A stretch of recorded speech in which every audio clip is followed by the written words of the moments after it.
4 years back ఇదే situation తెలుసా.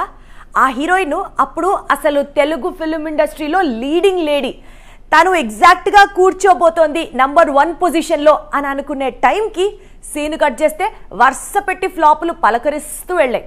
ఇప్పుడు ఏంటంటే అసలు తన కెరియరే డేంజర్లో పడిందా అనేటటువంటి పరిస్థితి ఏర్పడింది. గుంటూరు కారం నుంచి బయటికి రావటంతో పూజా హెగ్డేకు అసలు కష్టాలు స్టార్ట్ అయ్యాయి. ఆ తర్వాత ఒక్కటంటే ఒక్క సినిమా కూడా పూజ కమిట్ కాలేదు. గుంటూరు కారం సెట్ లోకి మరో హీరోయిన్ అడుగు పెట్టడం, రిలీజ్ కావటం కూడా జరిగిపోయింది. కానీ పూజా హెగ్డే మాత్రం ఇంతవరకు న్యూ ప్రాజెక్ట్ కమిట్ కాలేదు. ఇలా ఎందుకు అంటే ఆమె దగ్గర కూడా రిప్లై లేదు.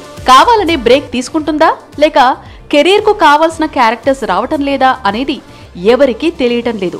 ఇప్పుడు బుట్టబొమ్మ చేతిలో ఒక్క సినిమా కూడా లేకపోవడం టోటల్ ఇండస్ట్రీలో హాట్ టాపిక్ గా మారింది. రీసెంట్ గా ఆమె గాంజా శంకర్ అనే సినిమా కమిట్ అయింది. సుప్రీం హీరో సాయిధరం తేజ్ నటించాల్సిన మాస్ మూవీ ఇది. అయితే కొన్ని కారణాల వల్ల ఇప్పుడు ఈ ప్రాజెక్ట్ ఆగిపోయిందని టాక్. దాంతో బుట్టబొమ్మ కష్టాలు మరింత పెరిగాయి. మొత్తంగా పూజా హెగ్డే కెరీర్ డేంజర్ లో పడింది. కొత్త సినిమాలు కమిట్ కావటం, వాటితో కంబ్యాక్ ఇవ్వటం ఇప్పుడు పూజా హెగ్డే ముందు ఉన్న మెయిన్ టాస్క్.